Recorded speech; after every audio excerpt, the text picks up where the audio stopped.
नमस्ते प्यारे बच्चों, आप सभी का हमारे ऑनलाइन यूट्यूब चैनल पर हार्दिक स्वागत है। प्रिय विद्यार्थियों, आज हम बात करेंगे आपकी वार्षिक परीक्षा सत्र 2023 और 2024 के अंतर्गत होने वाली कक्षा 6 के विज्ञान विषय के पेपर की। विज्ञान का पेपर आपके 2 से 3 दिन बाद होने वाला है। तो प्रिय विद्यार्थियों, किस प्रकार का पेपर आएगा और कौन से सवाल इंपॉर्टेंट है, उन सभी सवालों की बात करेंगे। तो वीडियो को शुरू से लगाकर अंत तक आप पूरा जरूर देखें। साथ ही यदि आप हमारे यूट्यूब चैनल पर नए हैं तो प्रिय विद्यार्थियों, जल्दी से चैनल को सब्सक्राइब करके बेल आइकन को जरूर दबाएं, ताकि आपको कक्षा 6 के सभी विषयों के जो पेपर है, चाहे हिंदी का हो, इंग्लिश का हो, मैथ का हो, कोई भी विषय का हो, सभी विषयों के पेपर आपको मिल सके। तो देखिए, कक्षा 6 का विज्ञान का पेपर का पूरा हल और इंपॉर्टेंट क्वेश्चन जो कि परीक्षा में बार बार पूछे जाते हैं। देखिए प्यारे बच्चों, वार्षिक परीक्षा 2024 का पेपर आपके सामने आ चुका है। इसी प्रकार का पेपर आपकी परीक्षा में आने वाला है। कक्षा अपनी 6 है, विषय है विज्ञान का, और ये पेपर 70 नंबर का होगा। कितने नंबर का होगा? 70 नंबर का होगा, और 2.5 घंटे का समय मिलेगा। कितने घंटे का? 2.5 घंटे का समय मिलेगा। तो यहाँ पर पहला सवाल है जो कि आपके अभ्यास वाला है। तो पहला क्वेश्चन देखिए, सरल रेखा में गमन करता है, यानी कौन सी चीज है सीधी रेखा में चलती है? सूर्य, मानव, वायु या प्रकाश। तो पहले का आंसर होगा ऑप्शन द। क्या होगा? ऑप्शन द राइट होगा, प्रकाश। प्रिय विद्यार्थी, प्रकाश होता है वो एक सीधी रेखा में गमन करता है। दूसरा क्वेश्चन है, देख सकते हैं अभी, चुंबक में कितने ध्रुव होते हैं? 2, 3, 4 या 5। प्रिय विद्यार्थी, कोई भी चुंबक होता है उसमें 2 ध्रुव होंगे। कितने होंगे? 2 होते हैं। एक होता है एस एन, एक होता है एस। 2 ध्रुव होते हैं। ऑप्शन अ राइट होगा। दूसरे क्वेश्चन का ऑप्शन अ यहाँ पे राइट होगा। सभी विद्यार्थी यहाँ पर अ भरेंगे।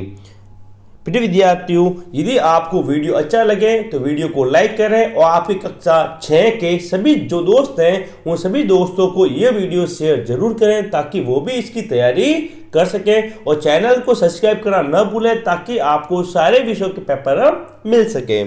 तीसरा सवाल देखिए, 3rd नंबर, हमारे उपयोग के लिए जल प्राप्ति का स्रोत है?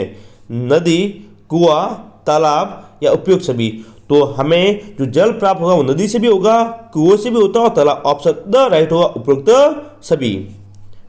4 नंबर सवाल, किसानों के मित्र कहलाते हैं? दीमक, केचुए, कॉकरोच या सरप। तो ऑप्शन ब राइट होगा, केचुए, जो कि खाद बनाने के लिए अत्यधिक महत्वपूर्ण होते हैं। तो ये 4 अभ्यास पूछे जाएंगे, वो आपको मैंने बताए। अब आगे बात करते हैं रिक्त स्थान की, यानी कि खाली जगह की। आप भी एक पेज पर सभी उत्तर लिख देवे। देखिए, इसका पहले का उत्तर, अत्यधिक वर्षा से खाली जगह आती है। आपको पता है, जब वर्षा अत्यधिक मतलब जब ज़्यादा हो जाती है, वर्षा क्या होगी? ज़्यादा होती है, तो आपको क्या आएगी? बाढ़ आ जाती है। क्या आएगी? बाढ़ आ जाती है। तो पहले खाली जगह लिखे बाढ़। दूसरा, कागज एक खाली जगह पदार्थ नहीं है। फिर जो कागज, तो पदार्थ की तरह 3 प्रकार, एक तो होता है ठोस पदार्थ की अवस्था होती है, ठोस, द्रव और गैस। आपको पता है, तो पदार्थ क्या नहीं, तो ठोस नहीं होता। तो यहां लिखे ठोस। अगला, एक विद्युत सेल में खाली जगह टर्मिनल होते हैं। कितने टर्मिनल होते हैं? 2। कितने हो गए? 2। कोई भी सेल होता है प्रिय विद्यार्थियों, आपने सेल ऐसे प्रकार देखा होगा, यहाँ पे ऐसे बना हुआ, तो एक तरफ होता है प्लस, एक तरफ होता है माइनस। तो 2 टर्मिनल होते हैं, एक धनावेश, एक ऋणावेश। तो तीसरी खाली जगह में आएगा 2 टर्मिनल। 4 नंबर सवाल, 5 किलोमीटर में खाली जगह मीटर होते हैं? तो देखिए, जो 1 किलोमीटर होता है प्रिय विद्यार्थी, याद रखिएगा हमेशा 1 किलोमीटर में 1000 मीटर होते हैं। कितने होते हैं? 1000 मीटर ये होते हैं। तो 2000 में कितने हुए? 2000 मीटर। 2 किलोमीटर में 3000 मीटर, 4 में 4000 मीटर, और 5 किलोमीटर में 5000 मीटर। कितने होंगे? 5000 मीटर होते हैं। समझ में आया आपको? ओके। अब 5वां सवाल, मृदा यानी कि मिट्टी, जल एवं वायु किसी आवास के खाली जगह घटक है। कौन से घटक है? ये प्राकृतिक घटक है। प्राकृतिक कैसे घटक है? प्राकृतिक घटक है, यानी कि हमें प्रकृति से प्राप्त होते हैं ये तीनों घटक। तो ये 5 खाली जगह थी, सभी के उत्तर मैंने बताए, आप भी एक पेज में इन सभी को लिख देवे। प्रिय विद्यार्थियों, आपको ये पेपर आपको हमारे व्हाट्सएप ग्रुप पे मिलेगा, उसका लिंक नीचे दिया गया है। तो सभी विद्यार्थी हमारे व्हाट्सएप ग्रुप को जरूर ज्वाइन करें, वहां पर आपको पेपर की पीडीएफ मिलेगी। क्या मिलेगी विद्यार्थियों? पीडीएफ मिलेगी, ताकि आप पेपर को याद कर सके। तो वीडियो खत्म होने के बाद आप व्हाट्सएप ग्रुप को जरूर ज्वाइन करें। नेक्स्ट अगले सवाल बात करते हैं अब है सही और गलत, यानी कि तीसरा सवाल है सत्य असत्य का। सत्य और असत्य, या ऐसे मान सकते हैं सही और गलत। तो पहला सवाल है, विद्युत धारा धातुओं से होकर प्रवाहित हो सकती है। बिल्कुल सही है, ये क्या पहले आएगा? सही। जो विद्युत धारा होती है, लाइट होती है, वो हमेशा किस में प्रवाहित होगी? धातुओं से प्रवाहित होगी, धातु में से जाएगी। धातु क्या होते हैं? एक लोहा है, ठीक है, इसमें भी धातु होते हैं। दूसरा, विद्युत धारा थर्माकोल की शीट से होकर प्रभावित हो सकती है। नहीं, थर्माकोल से नहीं जाए, क्योंकि थर्माकोल ठोस नहीं है। तो पहले का सही, दूसरे का गलत। दूसरे क्या आएगा? गलत। तीसरा, छठ चुंबक सदैव उत्तर दक्षिण दिशा को दर्शाता है। यह सत्य होगा। क्या होगा? सही, यानी सही। हमेशा छठ चुंबक उत्तर और दक्षिण दिशा बताएगी। कोई भी चुंबक होता है वो हमेशा दो ध्रुव होते हैं, एक तो होता है एन, एक एस, उत्तर और दक्षिण। 4 नंबर, जल का वाष्पन केवल सूर्य के प्रकाश में ही होता है। सही है। क्या होगा? सही। 5वां, जल के जल वाष्प में परिवर्तन की प्रक्रिया को वाष्पन कहलाती है। ये भी सही है। वेरी वेरी इंपॉर्टेंट है, इसको आप अच्छी तरह से याद कर जाए। ओके, आगे देखें। तो आगे बात करते हैं, यहाँ पे हमारे 3 सवाल यानी अवसद वाले, रिक्त स्थान और सही गलत, यहाँ पे सत्य असत्य खत्म होते हैं। अब बात करते हैं अपने छोटे सवालों की। तो पहला सवाल 4 नंबर सवाल है, वायुमंडल की कौन सी गैस श्वसन के लिए आवश्यक है? यानी आप श्वसन के लिए कौन सी गैस लेते हैं? तो ऑक्सीजन। उत्तर क्या होगा इसका? ऑक्सीजन, यानी O2। ये हमारे श्वसन के लिए आवश्यक है। 5वां सवाल, चुंबक के कोई 2 गुण लिखने। कोई भी 2 गुण लिखने, जैसे चुंबक है वो ठोस वस्तु को आकर्षित करता है, जो लोहा है उसको आकर्षित करता है वगैरह, ठीक है। इसके 2 गुण है वो आपको लिखना है। दिशा का भी ज्ञान करवाता है ये। 6 नंबर, किसी अंधेरे कमरे में यदि आप अपने चेहरे के सामने कोई दर्पण रखें तो क्या आप दर्पण में अपना परावर्तन देखेंगे? नहीं, क्योंकि अंधेरा है कमरे में। क्या अंधेरा है? दर्पण रखे, कोई कांच आपके सामने रखे तो आपको आपका चेहरा उसमें नजर आएगा बेटा? नहीं आएगा। इसका मतलब यहाँ पर आएगा नहीं, यही लिखना है कि नहीं देख पाएंगे। ये 2 नंबर आए सीधे आएंगे। अगला क्वेश्चन देखिए, राधा के घर तथा उसके स्कूल के बीच की दूरी कितनी दी गई है? 3250 मीटर है। इस दूरी को किलोमीटर में व्यक्त करें। तो मैंने बताया था 1 किलोमीटर बराबर कितना होता है विद्यार्थियों? 1000 मीटर होता है। तो ये मीटर दिया हुआ है, तो 3250 में 1000 का भाग दे देते हैं। तो 1 जीरो से 1 जीरो कट गया। अब तो कितने जीरो है? 2, तो 2 की संख्या पॉइंट लगा लें यहाँ पे, 1 और 2, तो ये हुआ 3.25 किलोमीटर। उत्तर क्या आया?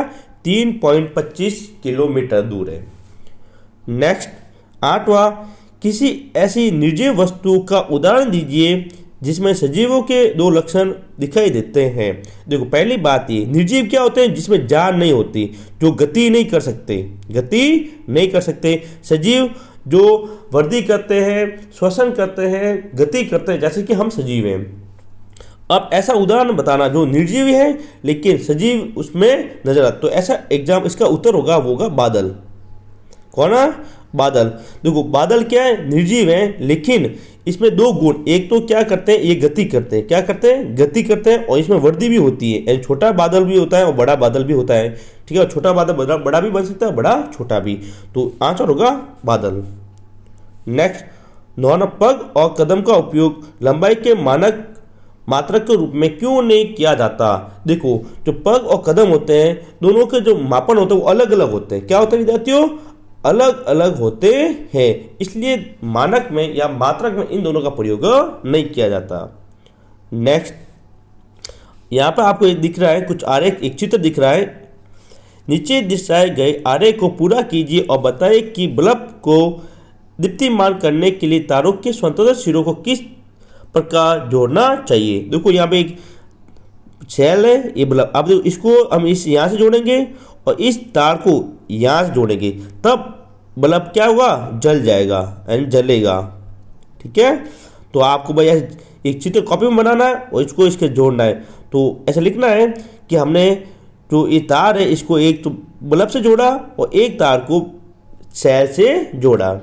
ओके, नेक्स्ट अगला क्वेश्चन, सभी सवाल इंपॉर्टेंट है, आप अच्छी तरह से याद कर जाएं। 11वां सवाल देखिए, आपके घर में स्विच की मरम्मत करते समय विद्युत मिस्त्री रबड़ के दस्ताने क्यों पहनता है, व्याख्या कीजिए। अब तो बड़े सवाल आ गए हैं जिसका उत्तर मैं बता नहीं पाऊंगा, लेकिन मैं आपको समझा देता हूं।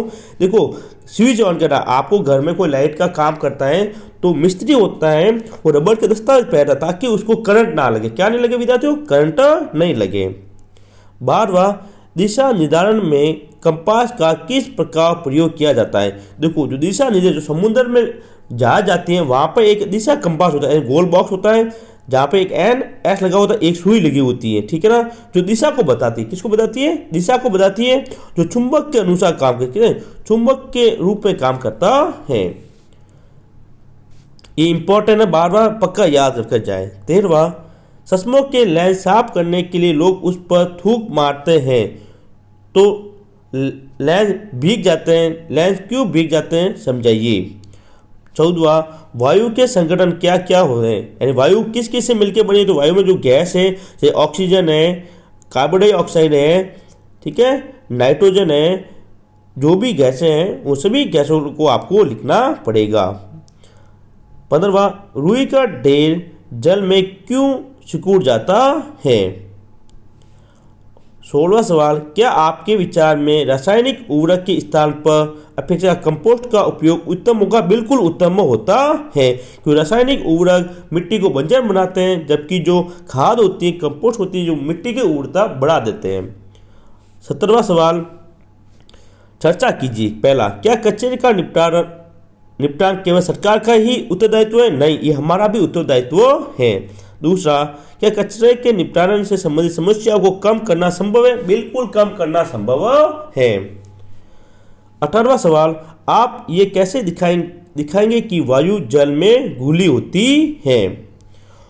और 19वां सवाल, बादल कैसे बनते हैं। 20वां, सूखा कब पड़ता है। जब बरसात नहीं होती विद्यार्थी, क्या नहीं होती, वर्षा नहीं होती, तो क्या पड़ेगा, सूखा पड़ता है। तो ये बड़े बड़े क्वेश्चन हैं जो मैंने आपको बताए हैं, सभी सवाल इंपॉर्टेंट है, आप अच्छी तरह से इनको याद कीजिएगा। तो ये था अपना आज का कक्षा 6 का विज्ञान का पेपर। यदि आपने अभी तक हमारे चैनल को सब्सक्राइब नहीं किया तो प्रिय विद्यार्थी जल्दी से चैनल को सब्सक्राइब करके बेल आइकन को जरूर दबाइएगा ताकि सभी विषयों के पेपर मिल सके। और इस पेपर की पीडीएफ अभी आपको हमारे व्हाट्सएप ग्रुप में मिलेगी, लिंक नीचे दिया गया है, तो सभी विद्यार्थी व्हाट्सएप ग्रुप को जरूर ज्वाइन करें। मिलेंगे अगले वीडियो में, तब तक के लिए जय हिंद, जय भारत।